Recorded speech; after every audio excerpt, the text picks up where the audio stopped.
Welcome. Hi, I'm Jeff Gilmore with Tribeca Enterprises, and very, very pleased to welcome you to this evening's, let me call a special premiere of Beyond Two Souls, the first official selection of a game in a film festival, first official Sony PlayStation in our festival, and we're really excited about this.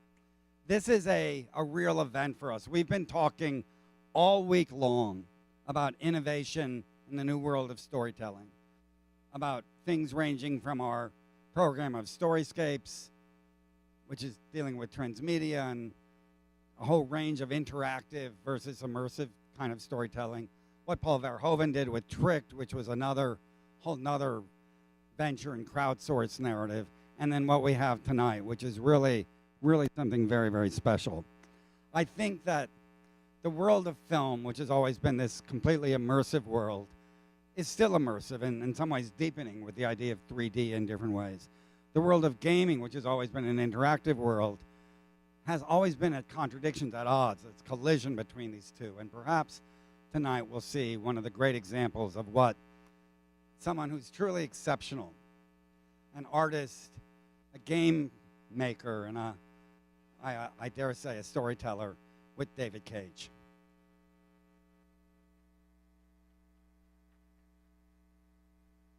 Thank you.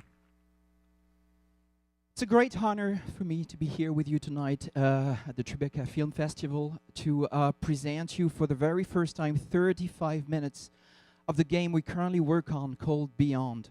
Beyond is going to be released in October later this year, and it's going to be exclusive on PlayStation 3.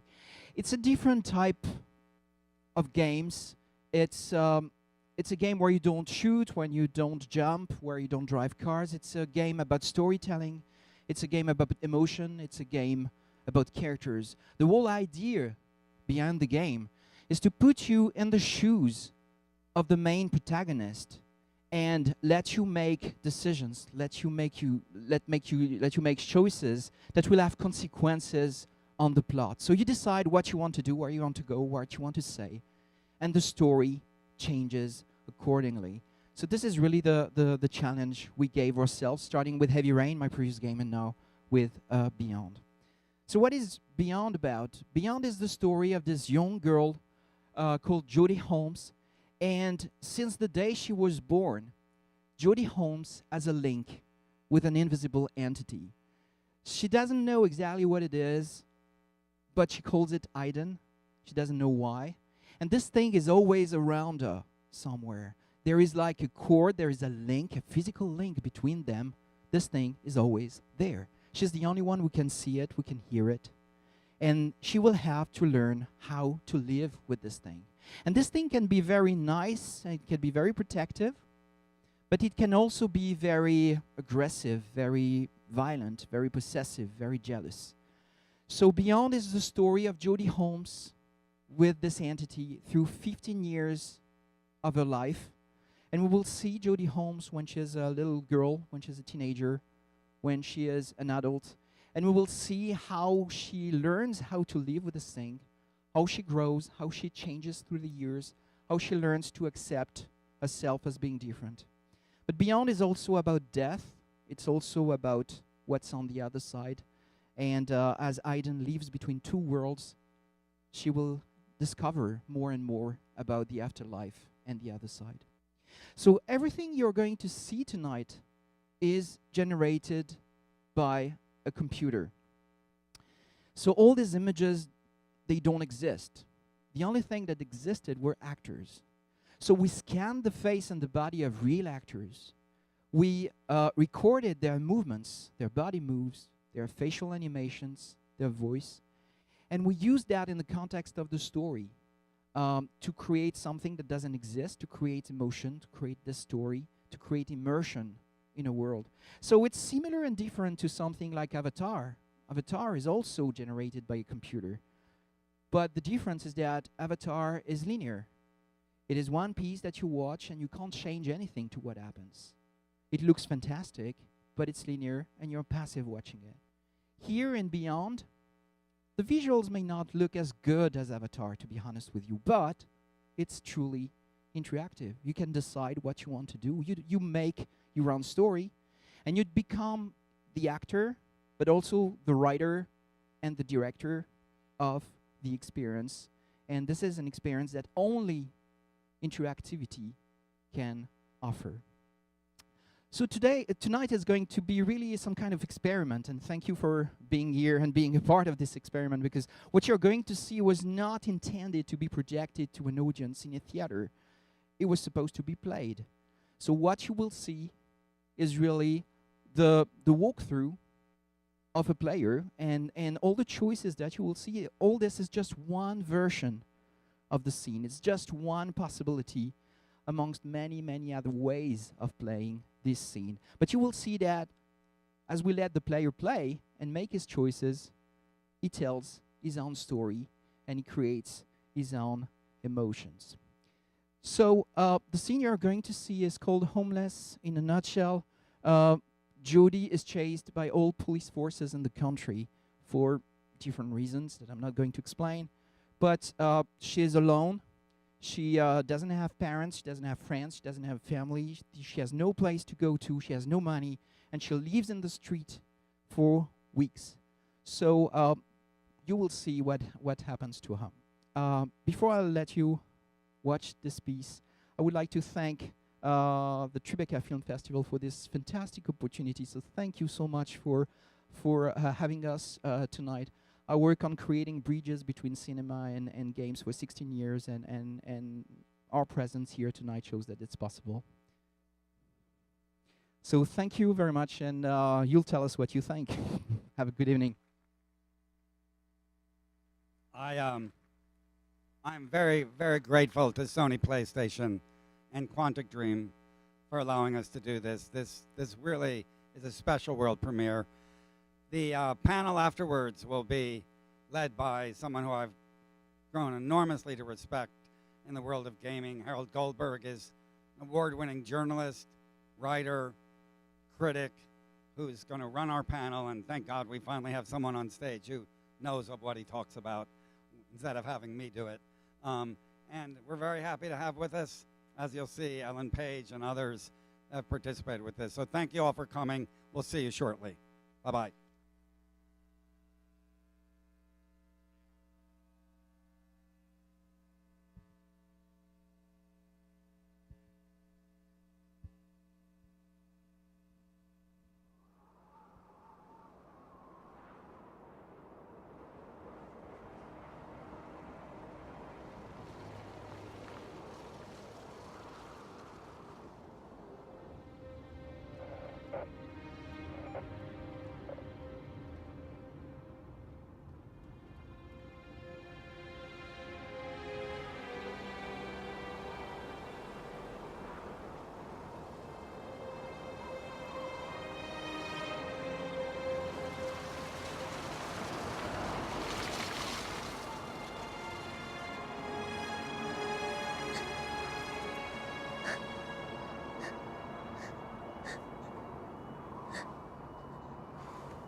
Hello? Nathan? Jody? Jody, where are you?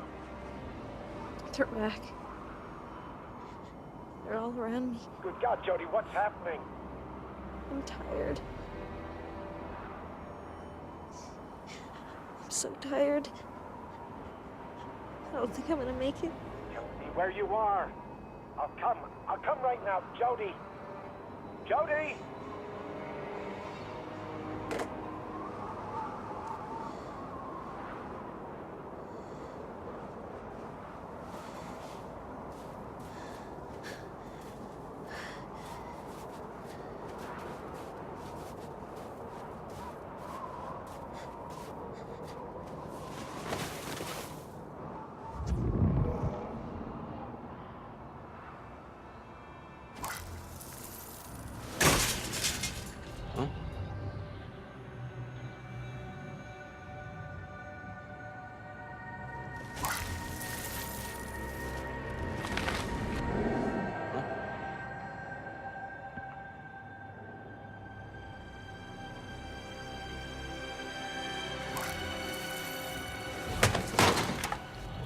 right, who's there?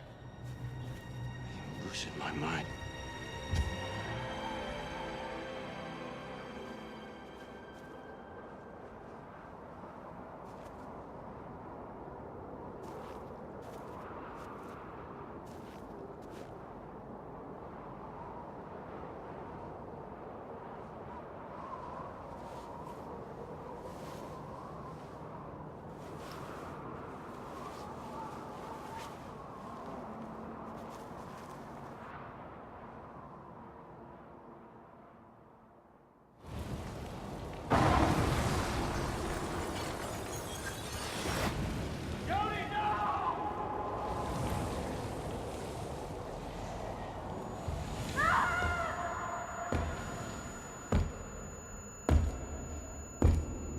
Come on, girl.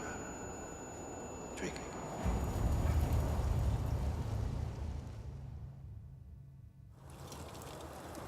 Hey. I was beginning to think you'd never wake up.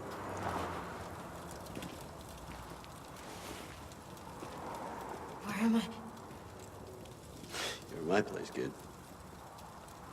Not very luxurious, but quiet. Found you in the streets a few days ago. You were in pretty bad shape. You've been taking care of me? Ah, come on, somebody had to. I couldn't leave you lying there, dying like a dog in the street. My name's Stan. What's your name? Jody. Welcome back to the land of living, Jody. Nice to have some company every once in a while. Some coffee? Strong. Tastes like shit, but hold you up against the cold. Careful, it's hot.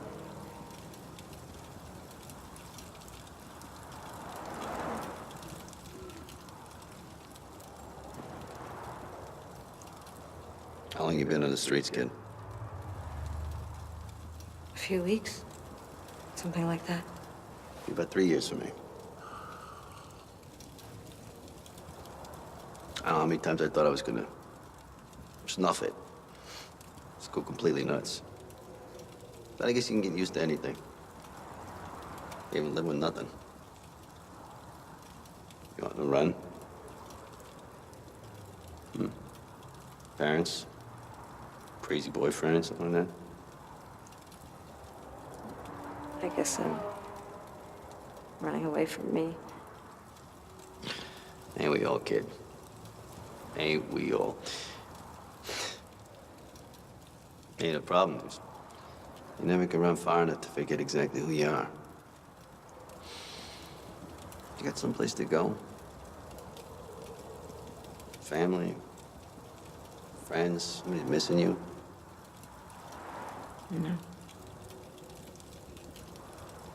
Yeah, I guess there is someone, but I don't want to see him now. I'm not like this.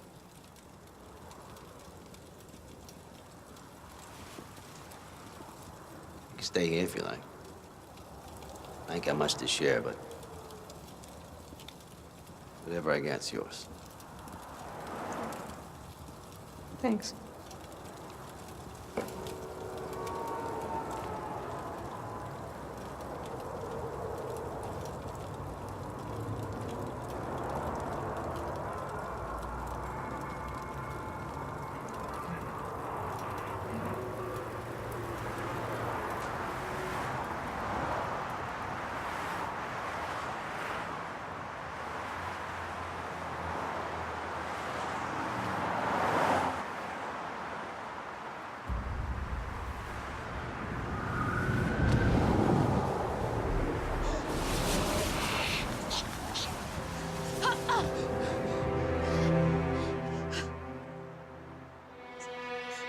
Leave me alone. We've been running for weeks. For what? I have no home, no money, no food. My life is a fucking disaster.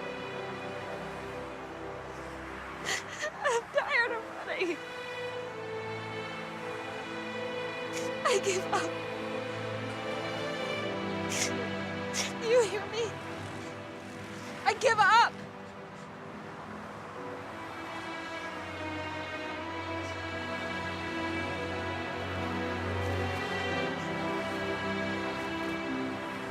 We got nothing left to eat.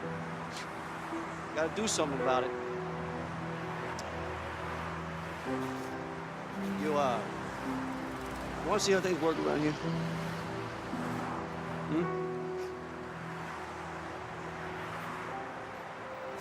Sure.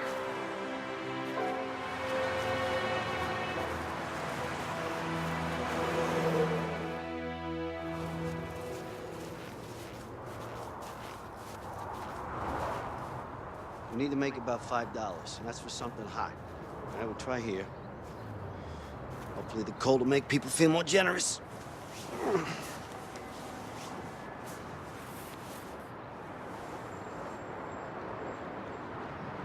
How long does it take to get $5? I don't know, depends on people's good grace. Could take a couple hours, could take a week.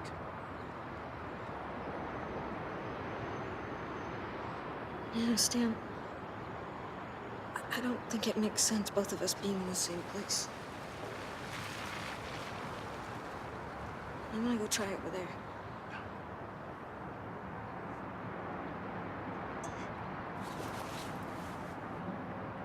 Good luck, kid.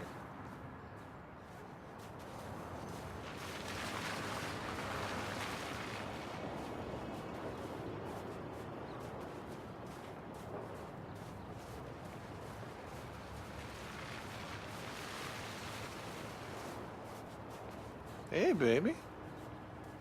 You looking for a few extra dollars? Maybe I can help you out. You wanna help me? Well, I figure I'll do you a favor. You do me a favor. $10 says you come around the back with me. I'm not that desperate, asshole. You can take your $10 and stick it.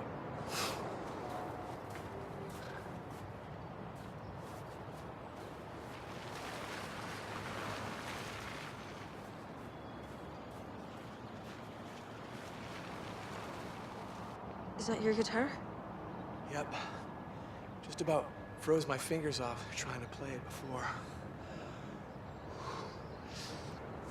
You want to try? Be my guest.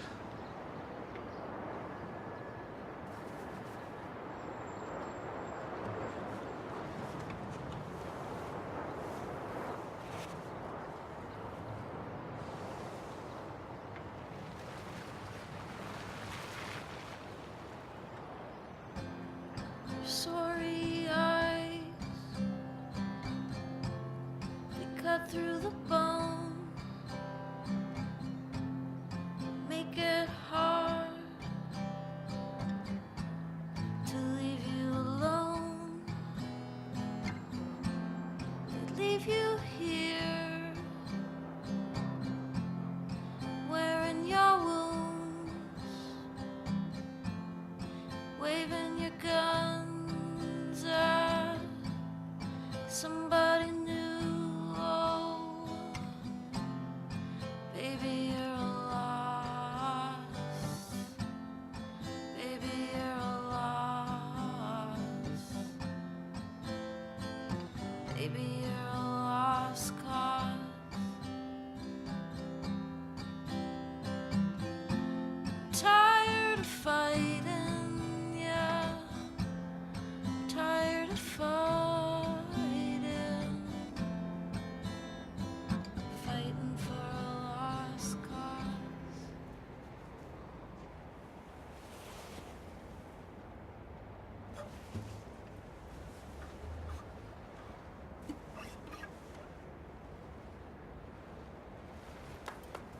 Wow. How's it going?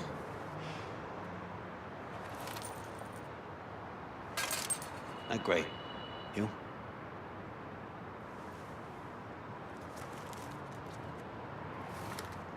Holy shit. Jody, where did you get all that cash? There was a guy with a guitar, and I play guitar. I mean, well, I made a few bucks.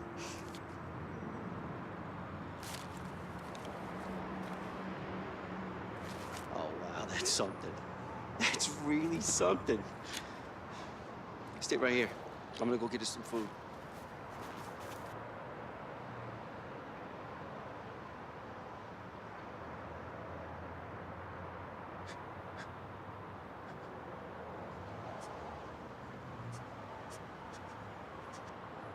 What you got there, old Looky, you win the lottery, lucky son of a bitch? I don't want any trouble. Trouble? Trouble? That is disrespectful, old man.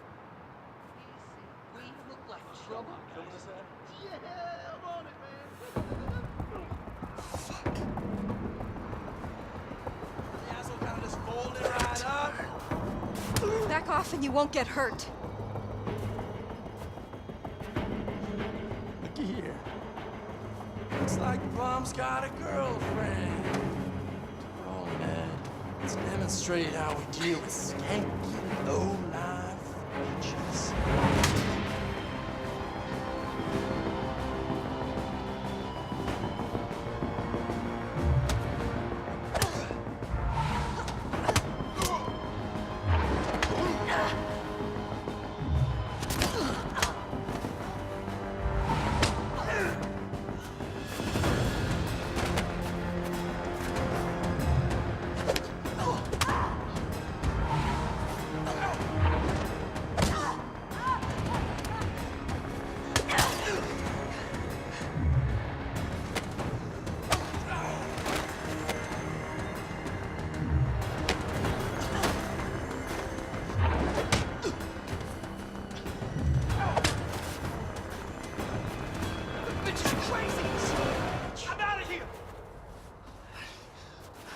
How did you do that? I learned how to fight in the army. Yeah, but there was 4 of them. Is one of you? 4 assholes. I did not know how to fight. Let's get out of here before they come back. All right.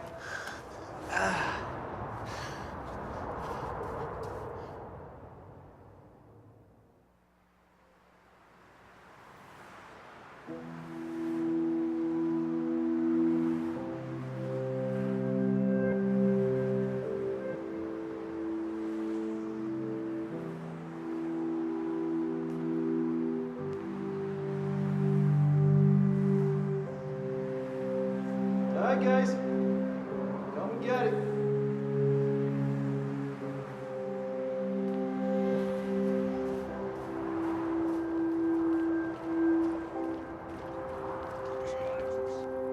Help yourself, Jody.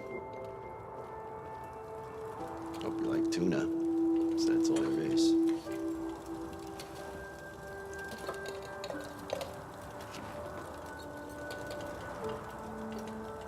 What happened to you, Stan? 4 punks jumped me. Didn't stand a chance. Lucky to make it back. Did you know those guys? Yeah, I've seen them before. You know, those kids come down here looking for a one-way fight. Got them phones with the cameras, and oh, I guess they like to show off. Big men with their friends. Crazy motherfuckers. They got me once. Still haven't recovered. How long have you been here? Well, I found the bridge about, I don't know, 6 months ago. Bumped into Walter. Jimmy showed up. Susie's been here, what, like 3 weeks? When is your baby due? Next month. She hasn't been kicking for days. I hope she's all right. Boyfriend used to beat her up. He didn't want a baby. He probably would have killed her. How about you, Jody? You haven't said much about yourself. How did you end up on the street? Some things that I'm not proud of. Until I realized I was being used. I know that this is gonna sound really strange, but I'm different.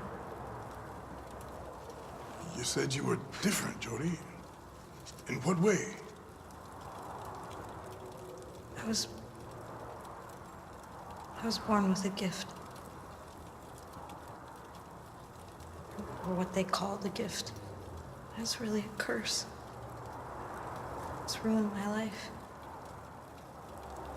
Made me the person that I am today. Freak. Mistake. Someone I hate. Looks like Jimmy isn't the only one with a drug problem.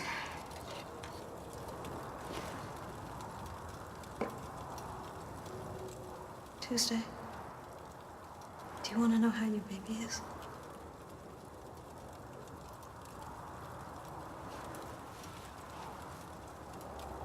Give me your hands.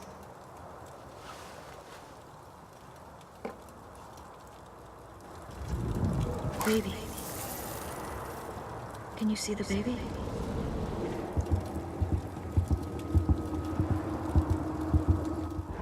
Don't worry about your baby. Everything's all right. How do you know? I know. I saw her. I'm going to find a drink with my name on it. Thanks for the food, guys. I gotta go lie down. Good night, everybody. Sleep well.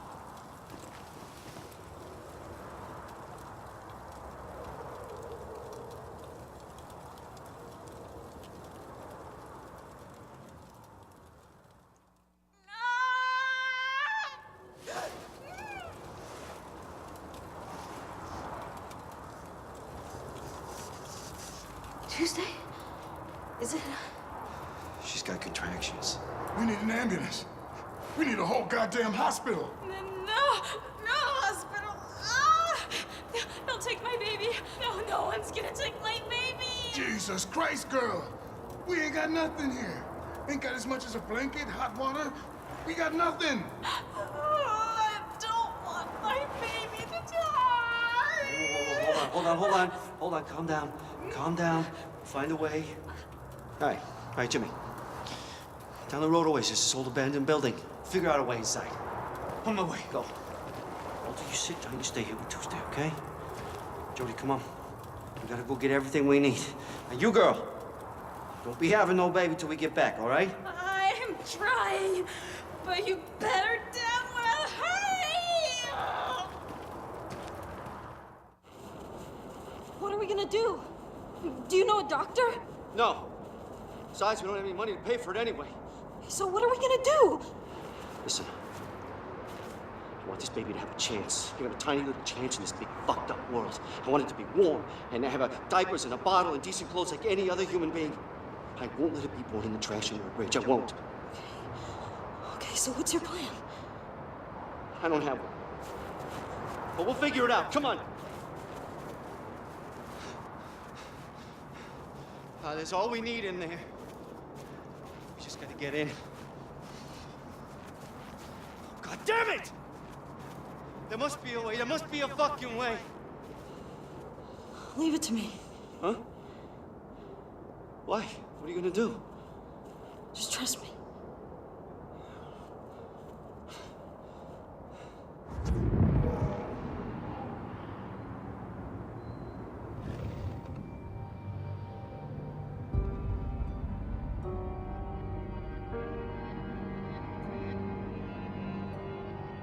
There must be a switch for the security gate somewhere.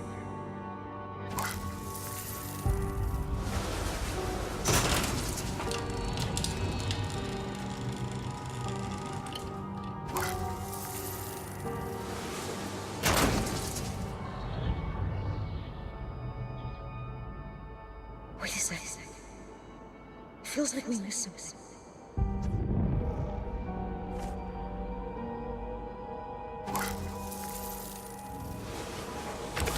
Okay, alarm off. Will save us some trouble later. Damn, how the hell did you do that? No time to explain. Let's just take what we need and get out of here.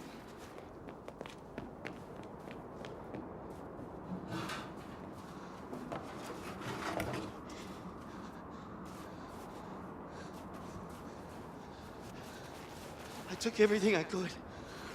Let's get the hell out of here. Oh, there you are. Hurry! Her water broke! Did you get into the building I told you about? Yeah, Walter's there with her.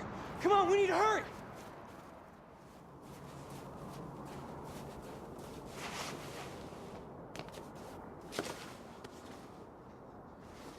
It's this way!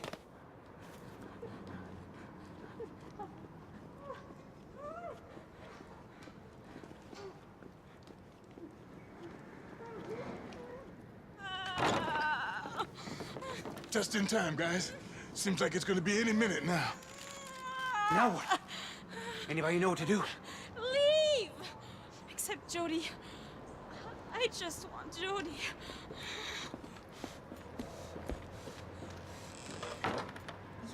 You know that I've never done anything like this before. Well, me neither. I just didn't want those guys standing around staring at me when I'm wrecked in pain. Ah!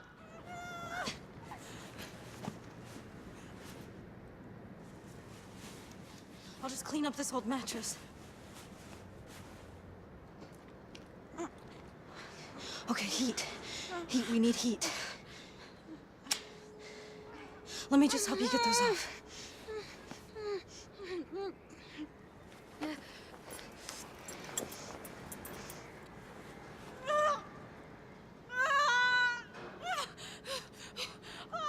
Christ!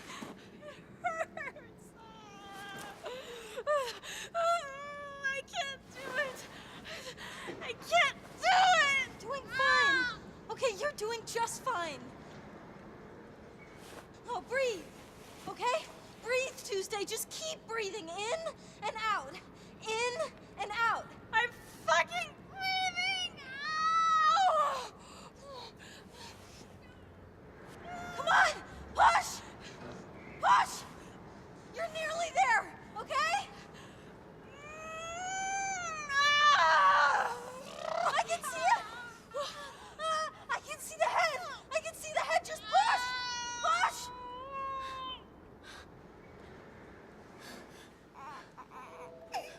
You did it, Tuesday.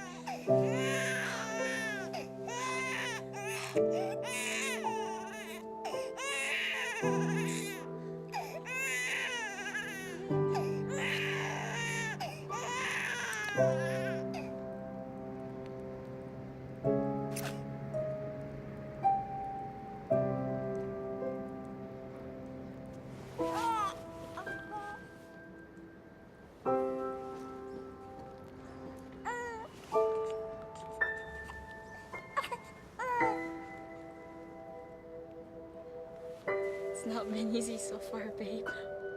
But we're gonna make it. Me and you. I'll go get the others.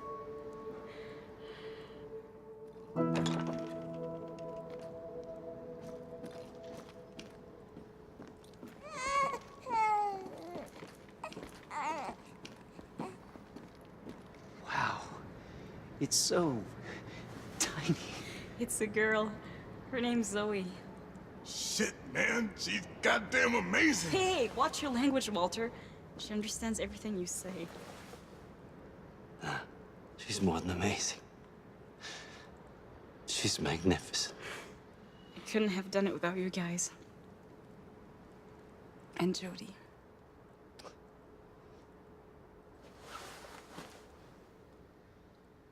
Walter was right. You're a miracle, Jody. Our miracle.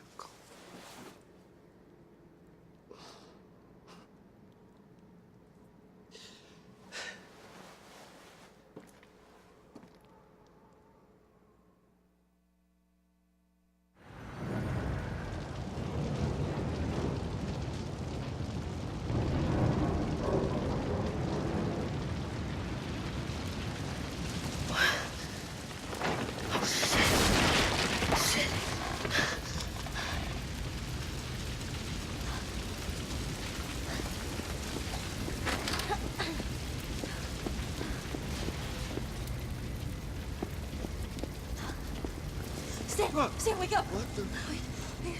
Oh, God. Where are the others? Walter's on this floor, Jimmy, and Tuesday and Zoe are upstairs. Get out of here, I'll go get them. No, I'll come with you. No, I'm going alone. Look, I said get out of here!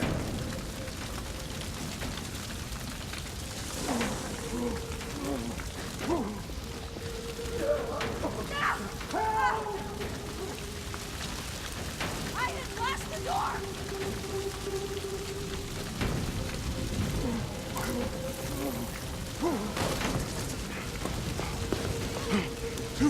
Tuesday and the baby, they're upstairs. We gotta save them before the whole place burns down.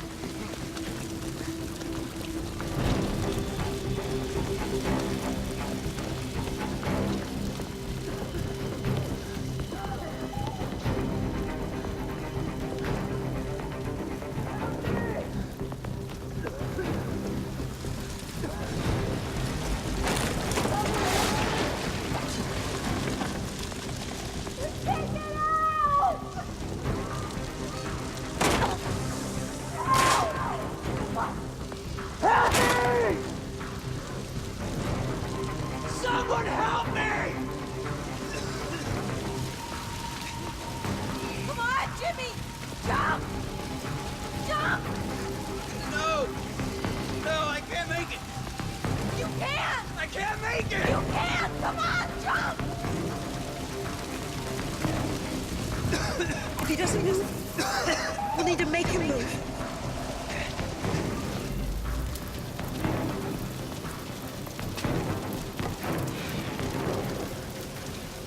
What happened?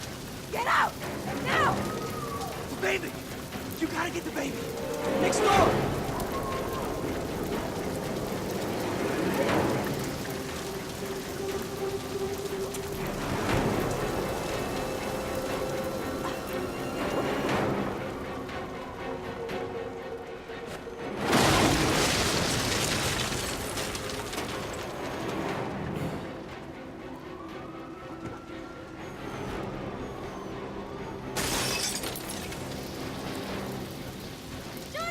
Come on, let's get out of here.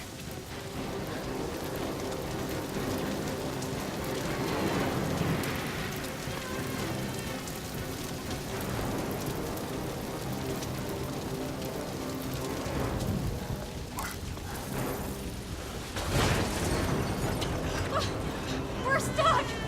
We're stuck!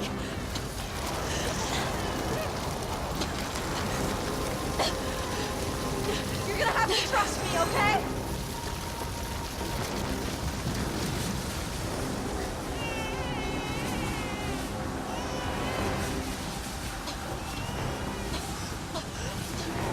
We're cornered!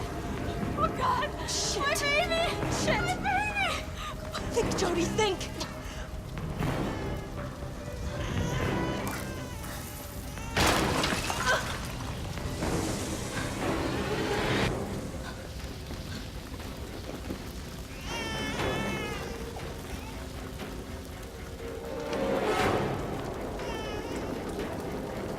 Right downstairs, quick!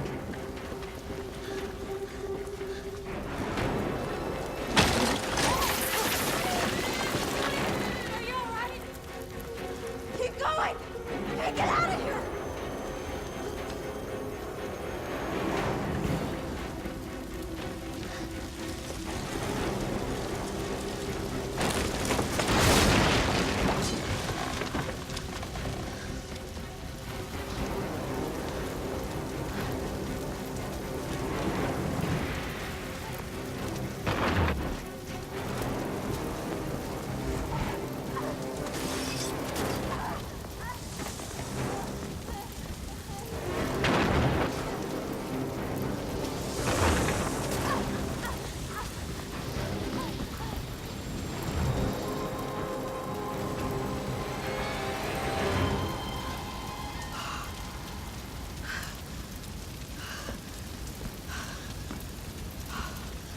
Save me, Aiden.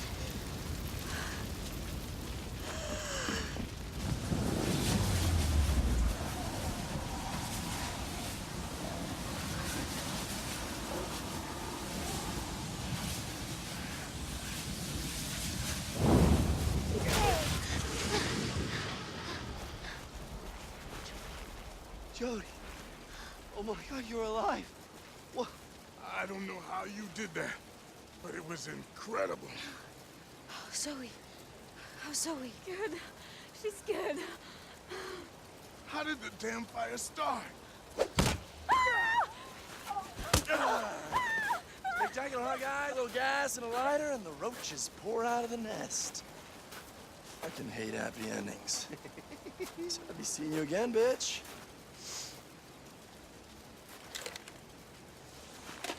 Hey, leave her alone. Calm down, cockroaches. Such a hero now, are you?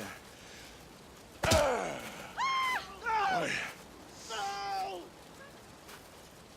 Did you get it, Ed? Yeah, mate, it's in the can. All right, come on, man, let's go. Bastards!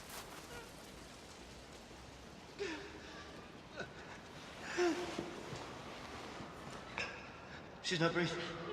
She's not breathing. Oh my God!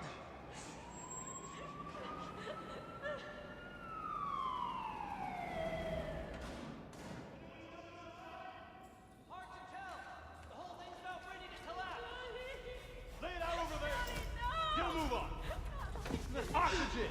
We need oxygen! Shit.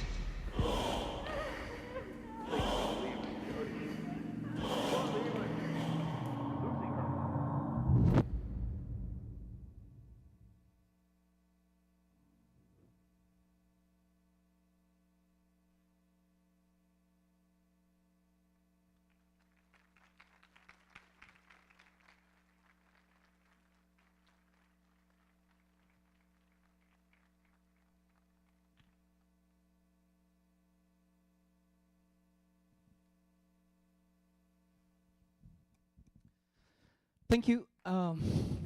Thanks. Thank you. Thank you very much. So you saw 35 minutes in the life of Jody Holmes. The full game is about 10 hours long. So we had to pick up this 35 minutes that kind of made sense. They had a beginning, a middle, and end that people could understand. But we would like to show you, and this is exclusive, it's the first time we show it in public, the new trailer that will give you an idea of the scope of the game and everything we put in there. So here we go. This is the new trailer for Tribeca.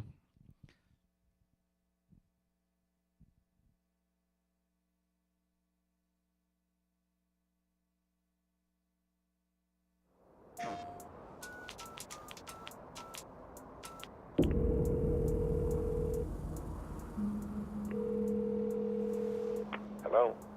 Nathan, Jody. Jody, where are you? they're back. Good God, Jody, what's happening? I'm tired. I'm so tired. Tell me where you are. I'll come right now, Jody. Jody! I don't think I'm gonna make it.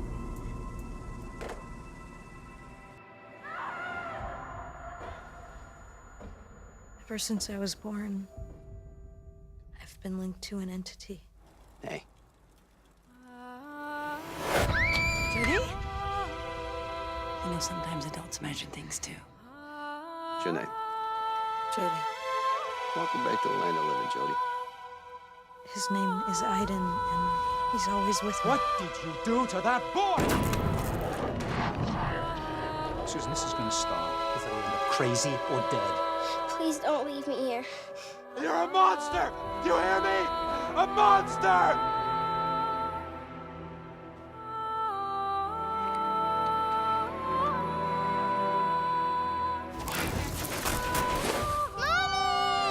It's over, Jody. It's over. Now concentrate, Jody. Some things that I'm not proud of.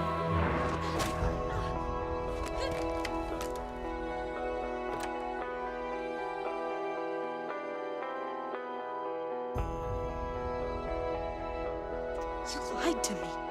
You used me to do your dirty work. Tell them to leave me the fuck alone, because next time, I'll kill everyone.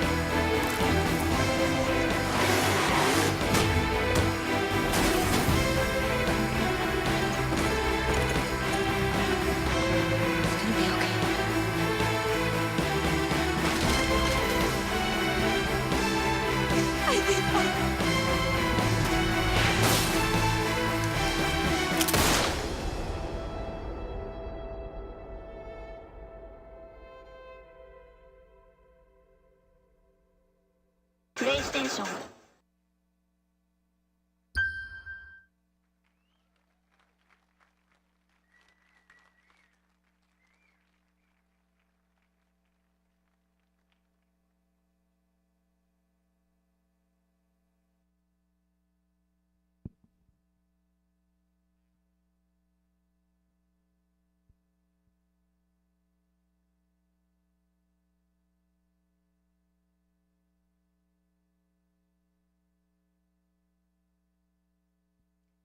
And we are going to welcome to the stage Harold Goldberg, David Cage, Ellen Page, Kadeem Hardison, and Eric Winter.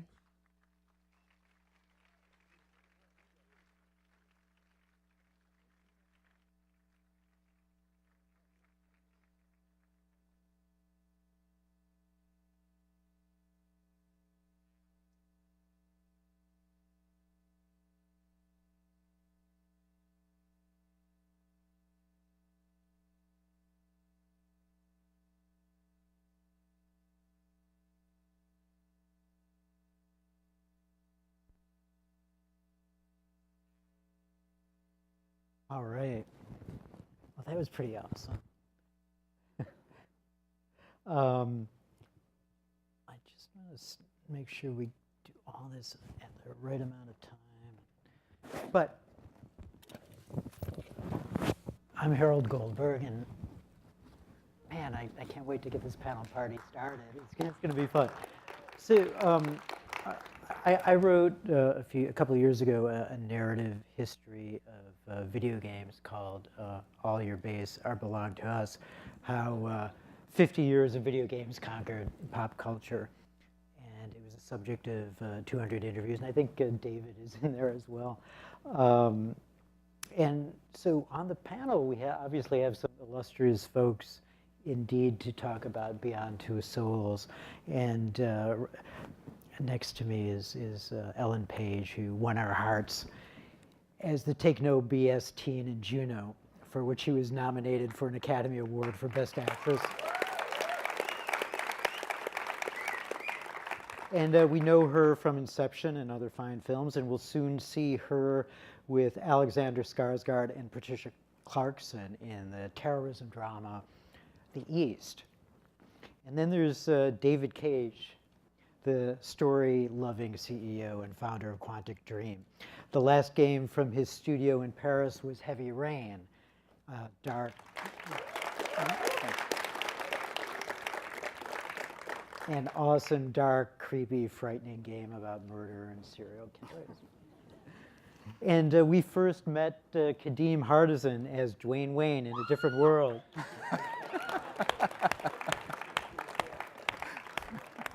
We've seen him in everything from House to Parenthood, and he's directed and starred in a new film called The Dark Party, and boy, does he love games. Yeah, absolutely. And we've seen Eric Winter in everything from The Mentalist to Good Christian Bitches. And I'm so glad you're in there so I could say that, say Good Christian Bitches.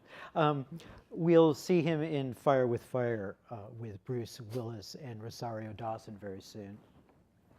And what intrigued Jeff Gilmore and me when we started to talk about games at the festival is story. We always get together and talk story for a fairly long time, and then we talk games for a while. And last month I wrote a long feature for the New York Times about BioShock Infinite, and I said that certain games, including David's games, are getting far better when it comes to a deep narrative that's also cinematic. And so David, we just saw some very dramatic dialogue and moving scenes that certainly induced empathy from me. And in your Paris office, I think there are signs that speak about the importance of feeling and empathy when playing the game and when working on the game. So how important is it for us to care about Jodie Holmes, Ellen's character? Oh, it's very important. It's the heart of the game. It's really the story of her life. It's a journey in someone's life. And we'll see how when she's, well, as I said, when she's a kid, at different moments, happy and sad in her life. And yeah, just be with her and share her life. It's very important, I think, to storytelling in games. We saw that with Heavy Rain, because in Heavy Rain, usually the figure that we have in the industry for people starting a game and finishing it is about 20%. So it's only 20% of the people starting a game who see the end of it. But for Heavy Rain, for example, that was really story-driven, this figure was 75%. So because people wanted to see the end, they wanted to know what would happen next, and all this was very important. So storytelling, I think it's something absolutely key in interactivity. And Ellen, what made you want to play the role of Jodie Holmes? Was part of it the story that you're... Absolutely. I mean, when it first came as, you know, an opportunity from David and Guillaume and everyone at Quantic Dream, I didn't know how to wrap my head around it. I was like, what does it mean to be in a video game? I had no concept. I hadn't really even played video games in like 10 years. I sort of stopped at like Crash Bandicoot. So, great game. And and then it, you know, completely intrigued me. And then I got Heavy Rain and was just completely blown away. I mean, I had such limited gaming experience in that time that, like, you know, the technology blew me away. And then to see what was happening, this combination of, you know, interactive gameplay with a cinematic scope of narrative, it was fascinating. And then to sit down with David and have him explain to me this female protagonist and this journey that she goes on, I just was completely blown away and just had gratitude for alone creating a character like that. And then to have the opportunity to do that and have an experience like this, which is just like unlike anything I've done, just because of motion capture and shooting a 2,000-page script, et cetera. It was amazing. Yeah, and we'll get into it. But it is an awesome kind of independent-minded character. Absolutely. You know, we've packed this panel with clips, and the first one we want to show features Ellen singing, and I actually, when I saw it in Paris, I missed it up. I didn't quite shed a tear because, you know, but I missed it up, and it reminded me of back in the day on the Lower East Side when a lot of my friends were sitting on the street singing songs, and everyone thought they would be famous one day, you know, and it just kind of got me. So we have that clip, and if we could just show it, because it shows a bit about the game making technology as well.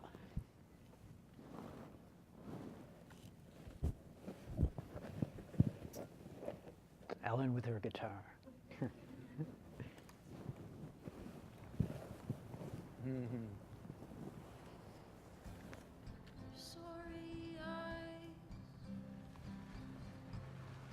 So David, you want to talk a little? I hate to talk over it because I really love. Sorry, I have to talk over it, but first of all, it's my guitar, okay? Okay. Let's make that clear. I want that guitar.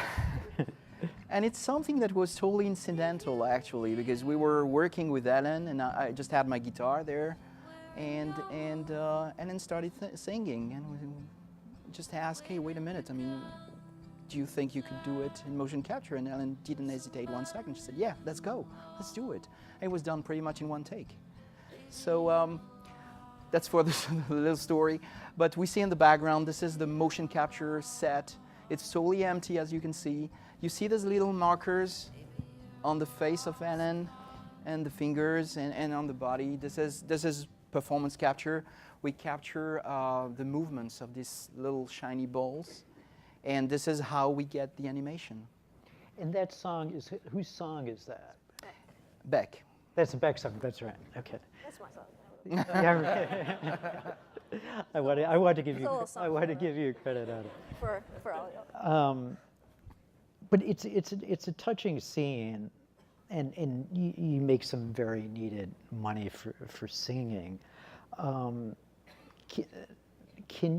you tell us some more about some of the scenes that you were in that you particularly said, boy, this might be hard to do, or this, you know, I really enjoyed doing this part of it. Without, or can we talk about that without giving anything? Yeah, I won't give it away. Yeah. Just you know, what was crazy about this? honestly, it felt like the scope of the story is so huge, as you can. That was the first time I've seen that new trailer, and I was just like, damn, that really does sort of illustrate the scope of, to the extent of situations that Jodie is in, and all the things that she goes through. And to be honest, every day it was so emotional and so intense. Like, it's funny to first, like, in LA, you have the scripts, like, you don't really know what you're walking into, and it was absolutely like the most challenging acting job. I mean, because it's just every day you have, you're doing 30 plus pages, and it's nonstop, and a lot of it is really, really emotionally intense and grueling. And so I think, the moments of sort of having to get there and get there quickly and all of that was really challenging, but a great exercise. Like, when would you have that opportunity as an actor to sort of have it just be sort of relentless? It's kind of great rainbow of emotions. Yeah. And well, I mean, I think we can move from that into kind of asking what questions the actors had of David during the process. So maybe you can go first, and then we'll go with Kadeem and Eric. Yeah, I think the most, because the story is, so long, and you have all these different chapters and different environments that she's in, it was often a matter of just sort of, kind of figuring out exactly what moment we were in, what had just happened, and also, your literal physical environment that you're in.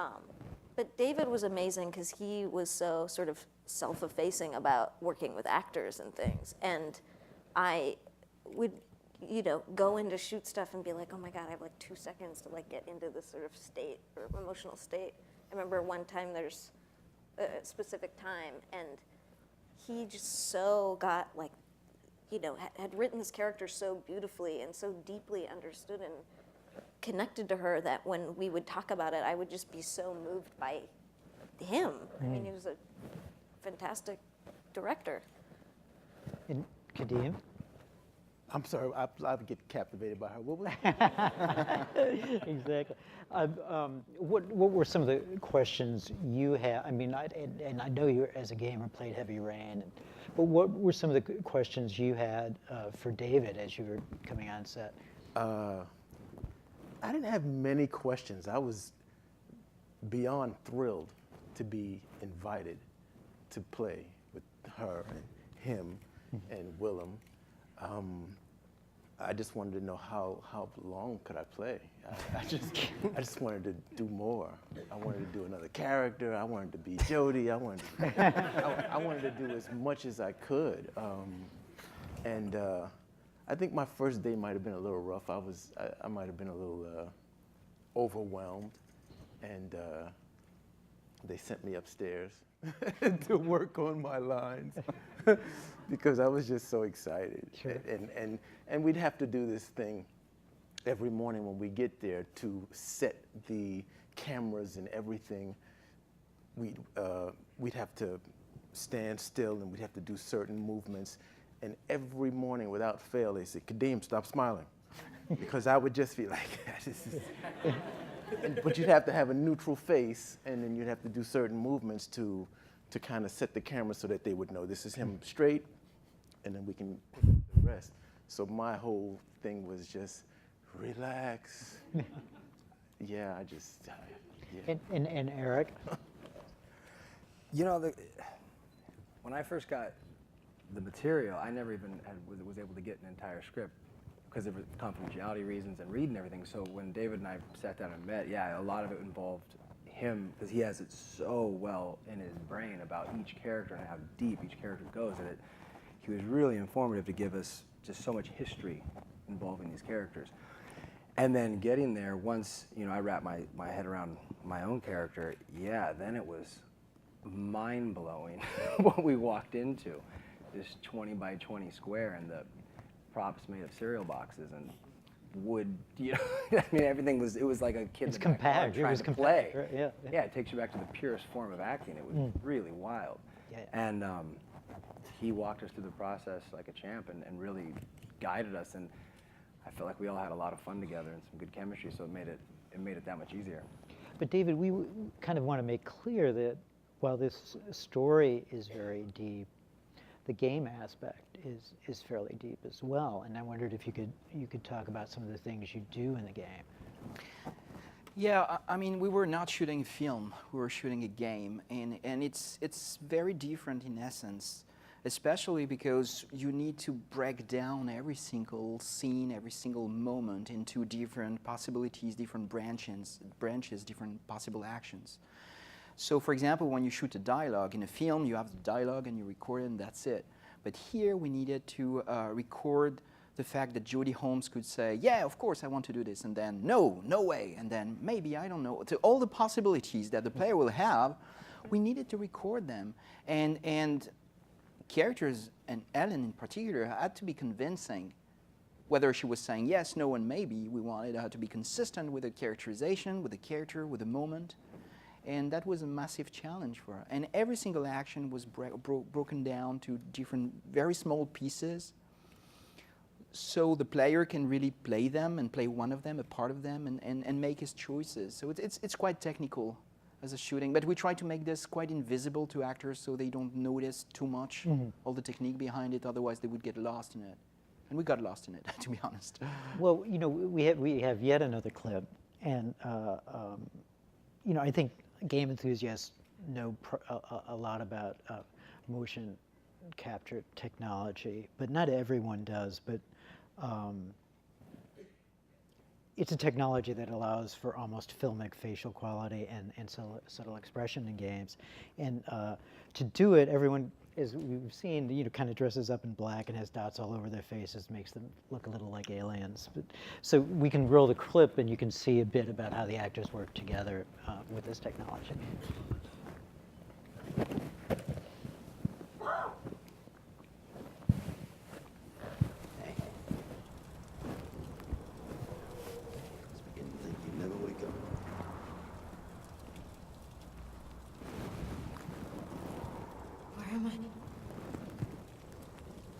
My place, kid.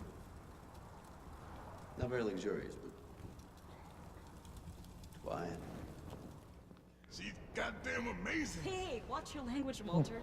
She understands everything you say. She's more than amazing. She's magnificent. Wife on the bridge about, I don't know, 6 months ago.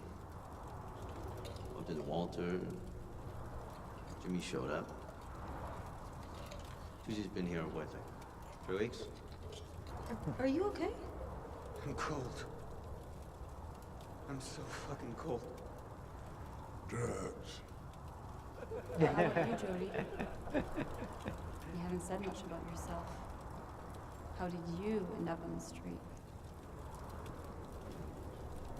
Some things that I'm not proud of.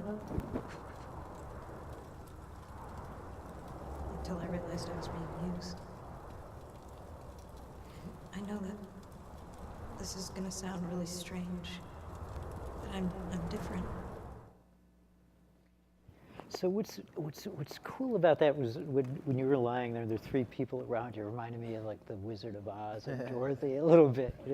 But I know Kadeem chimed in on this, but it's got to be weird on a first date to have all those things on your face. And I just wonder if you could talk about that. I mean, obviously you guys are total pros, but was it a weird feeling the first time that Yeah, because, I mean, it's, how many? 88? 90 on the face? 90? Yeah. Wow. And then they have to stick each one into your face all around. And, you know, we got to love those people. You have to love them. Yeah, right up in your mouth. Yeah. Sticking, making sure each one, and sometimes, you know, one will come off and they got to stop the world, search the floor, Right. get that one and stick it back in place, and then we can go on. But Ellen, was it distracting at all the first day or so with that stuff on your face? I mean, at first, yeah, it's because you can't, you know, you can't like physically touch your face, or if something's emotional and you're crying, and then they come on, and you have to like sort of break everything up to come and make sure. But other than that, I kind of really got used to it. And you know, when you shoot a movie, you have to do like makeup and hair in the morning. Right. And this was kind of nice because you come in, you put on that thing, you put on your little suit, and you're done. Mm. So I definitely, that sort of actually all faded away pretty quickly. Mm-hmm. But of course, the first day when you've never done motion capture before, it's unusual. Yeah. Same with you, Eric. Yeah, 100%. And like she said, after a while, the dots start to fade away, and it just becomes part of you. I think wardrobe, or the sense of wardrobe, started to become the most confusing part about it. Like when you put a jacket on, it would just be 2 ropes, and you get caught up in the rope. Yeah. Take the jacket off, and your arms like this, and that's a heavy ski jacket.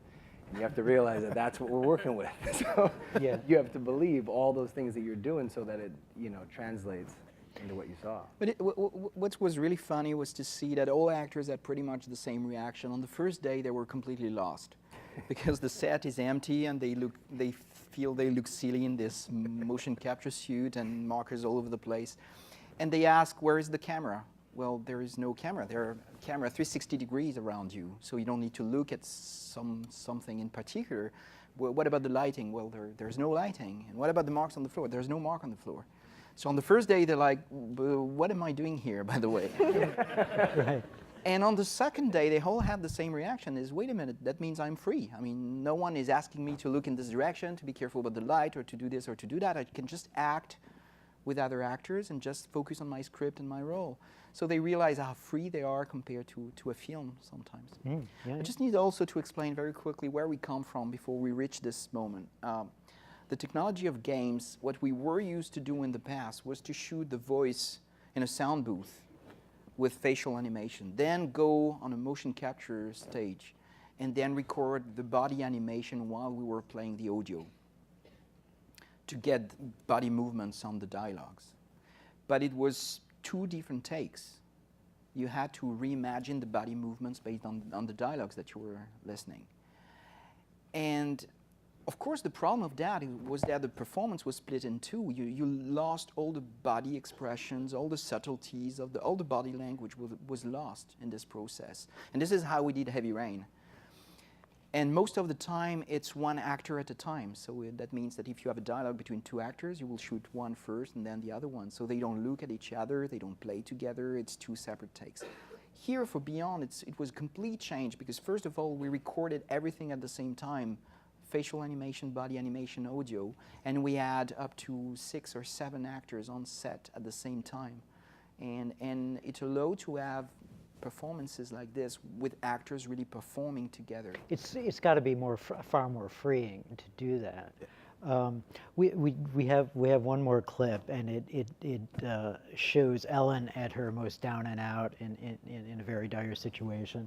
And as a gamer, as you play, you're kind of on this roller coaster ride with Jodie Holmes, and it does get very dark.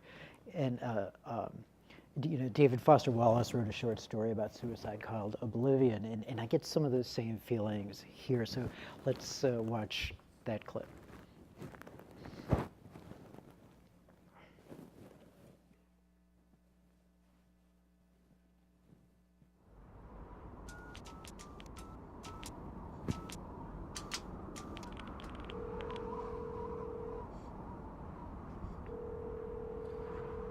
Hello? Nathan? Jodie, where are you? They're back. They're all around me. Good God, Jodie, what's happening? I'm tired. I'm so tired. I don't think I'm gonna make it. Tell me where you are. I'll come right now, Jodie. Jodie!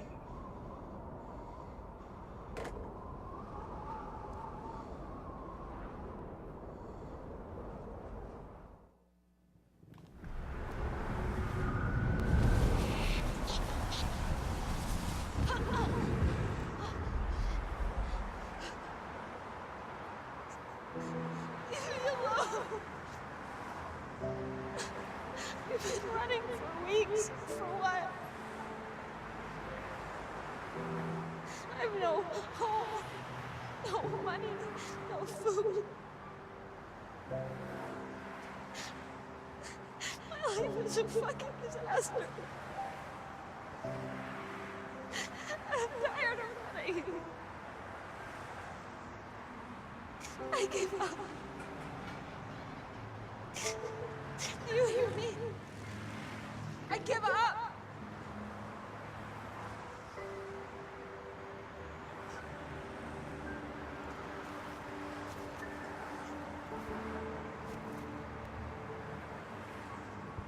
We got nothing left to eat. Gotta do something about it. You want to see how things work around here?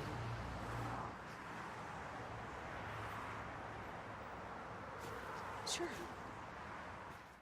I mean, I think we could have talked over that, but I really kind of personally wanted to see that again.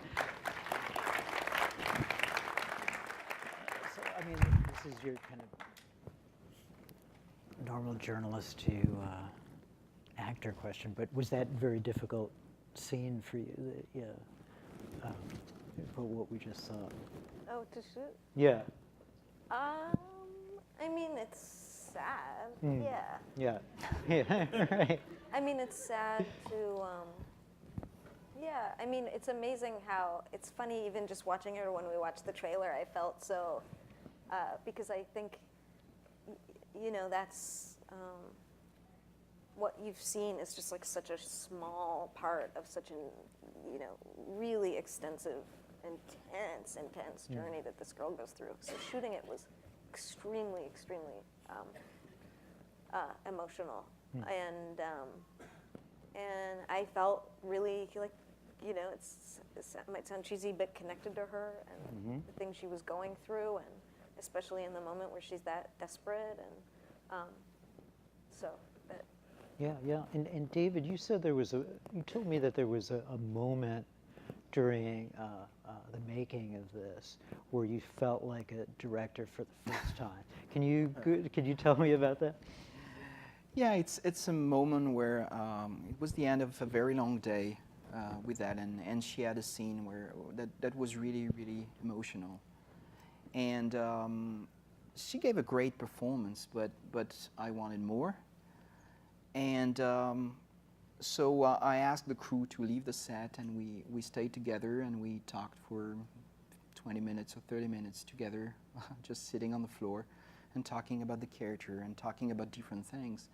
And at one point, Ellen stood up and she said, "Okay, I'm ready, and let's shoot." And everybody came back and we shot. It was for me, it's one of the best takes of the entire game. And for the first time, I got the feeling that I was useful to something on set, yeah. And that I did my job as a director. But, no, working with Ellen has been amazing, and with these chaps. Yeah. And with them, of course. But Ellen has done an amazing job because she had many of these very emotional and challenging scenes, and we were jumping very quickly from one emotional state to another. And doing this is very challenging, and just been fantastic. David, can you talk for a minute? We mentioned Willem Dafoe, and can you talk for a minute about his role, and also a bit about some of the gameplay mechanics that you use to control him? So we don't control Willem Dafoe. Willem Dafoe is a scientist who meets Jodie when she's 8, and he becomes like a second father to her. Okay. And they have a very strong relationship that will last 15 years. But you do control Aiden. You control Aiden. Actually, in the game, you switch from, you control Jodie. Yeah. And at any point, you can press a button and switch to this entity. And now you control the entity, and you can fly around, you're invisible, you can go through walls, you can interact with matter in different ways. And all the idea is that you need to make these two characters collaborate. And in different scenes, you may want an entity that is very nice to Jodie, or you may decide that the entity should behave differently to her, which will change the story. And what did you think about this entity as you were filming? I mean, are you generally a fan of horror stories or not? Or horror? Yeah. Like, I mean, not, sort of. It can't be too scary. Yeah. Because then I will have bad dreams. I'm a bit of a wuss with stuff like that, which is funny because I make movies and like I could just be like, Ellen, there's a boom over that person's head, Right. but I'm not very good at that. Yeah. What did I think of the entity? I mean, that was one of the, it's one of the fascinating, beautiful parts of the story, and obviously I know in greater detail than anyone else can know about the entity, and it's so I'm going to leave it at that. So it's it's hard to talk about because of that. But as an actor, it's interesting because you're communicating with something that there's scenes. It's okay to say there's scenes where. So there's scenes where she is having long conversations with this thing that you can't see and you can't hear the responses. So I'm just talking into thin air and. Sort of like in this scene you saw where she tries to kill herself and Aiden's preventing it. And so stuff like that was obviously a challenge. You're sort of working with no response, but sometimes having like a full-blown conversation.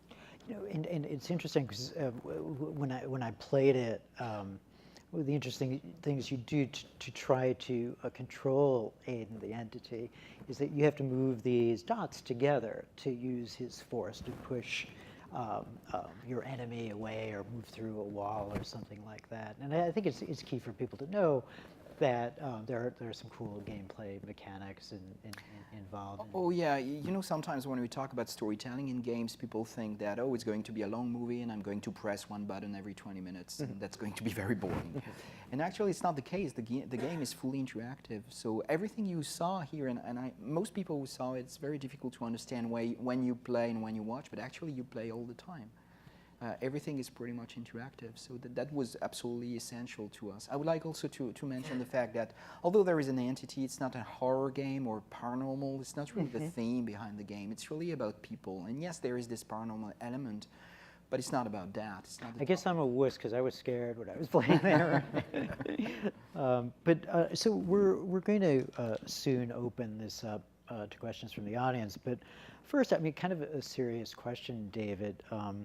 The world of video games has always changed, but it's in a kind of interesting changing mode now due to games that are free to play on Facebook and iPad and iPhone games that are fairly inexpensive as well.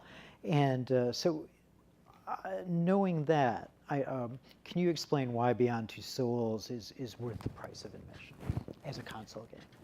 Yeah, I think it's a good question. As you said, we live in a world where you can find very cheap games, but I think there are very different experiences. So with Beyond, we try to create an extraordinary experience in all possible ways. We got extraordinary talents. We try to create something that is really strong, that is visually as appealing as possible. And this is not the kind of experience that you can find on a tablet, on an iPhone. So I think the same way television didn't kill theaters, although most television is free, people still go to theaters to watch films because it's a different experience. I think we will still see the two models working together, console games and free or cheaper games. So now, folks, if you would like to make your way forward, we will let you ask some questions of this esteemed panel.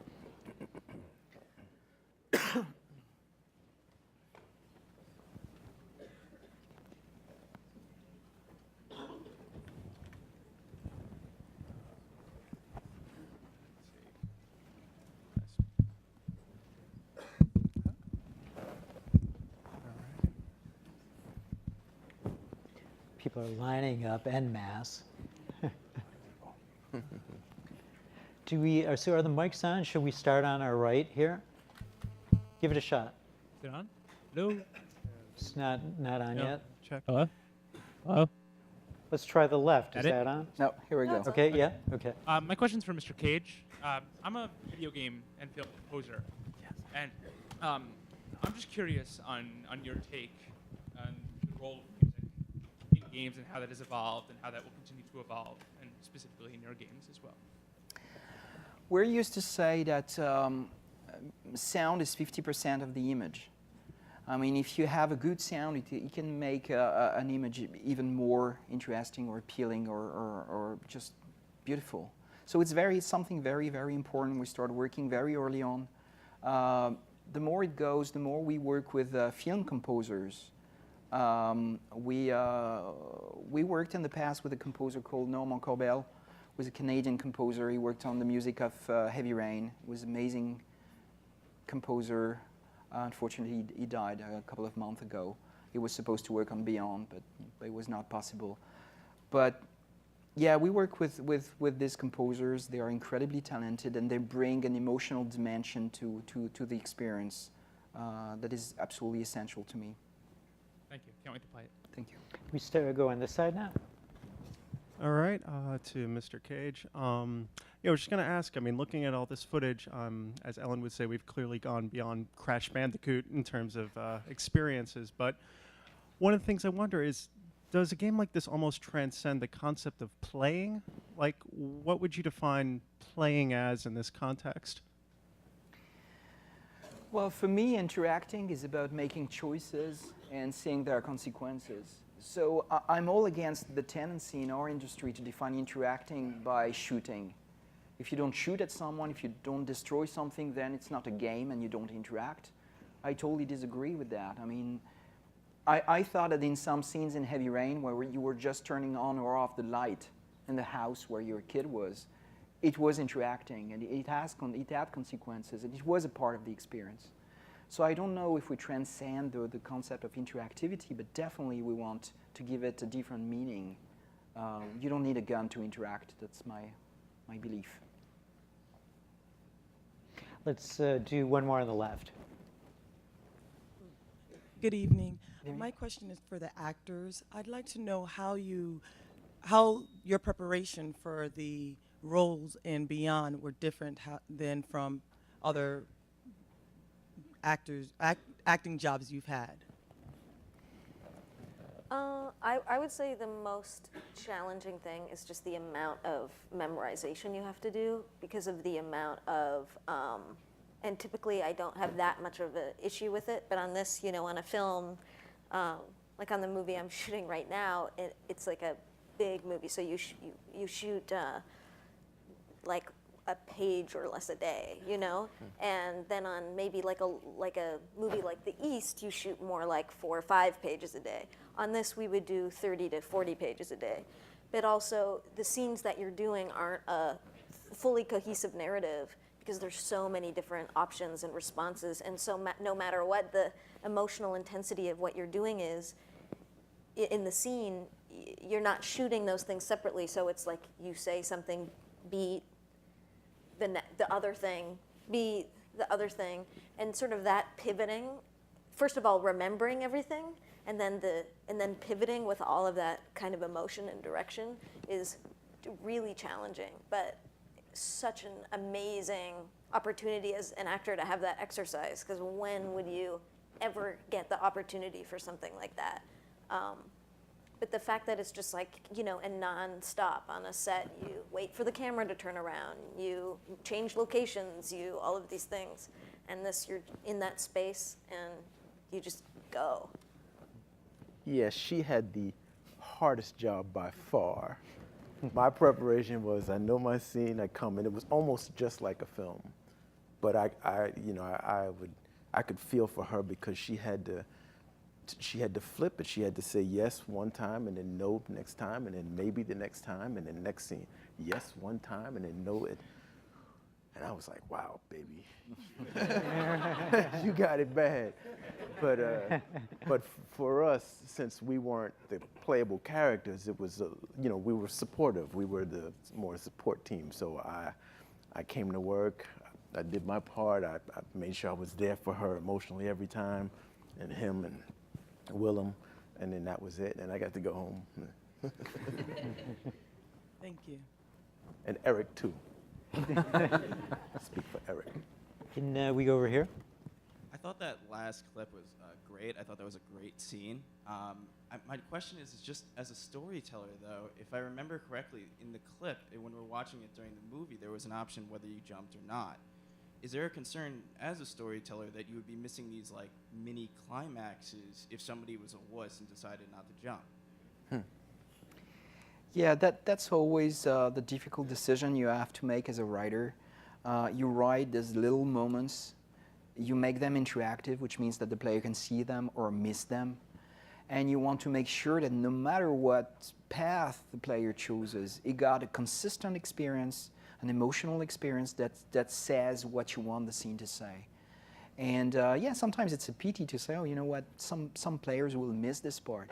But at the same time, you're so happy for the people who will see it that you say it's even better that way. Yeah.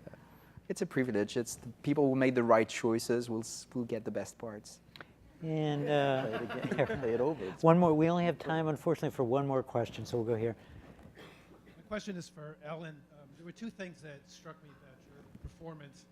One was the extreme sort of physical nature of it, the amount of physicality involved, and the other was the little singing portion. My question is, how did you prepare for the physical aspect, and is singing something that you want to do more of in film? That's actually a really, really good question, because one thing that's really important to know is other than like the acting and like the very performance-based stuff, there are other really incredible people who did so much of the work. So all the fighting and the physical things that didn't involve me, because this is, you know, they shot, how long did you shoot motion capture for? 12 months. Right. So other than like, you know, the acting and that sort of interactive level of it, all the physical stuff was by, you know, incredible stunt people that did amazing, amazing things. Not to say I don't do any of it, but I wish I could do more. That would be really, really fun. I really like that kind of thing, whether it's in a film or whatever. But, and then wait, what was the singing question? No, I'm not, you know, that's about the extent of my guitar skills. I'm really not good at the guitar. And, pardon? I did sing in Juno. It's a 2-chord song. It's pretty easy.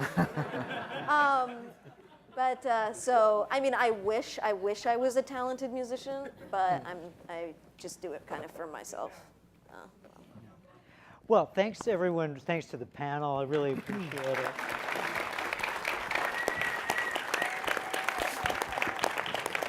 Thanks very much to the audience and everyone who's watched on the internet. And I wish really we had another hour to talk, but we can't. So I hope you got at least a little bit of knowledge about Beyond Two Souls. And thanks so much for letting me speak about it.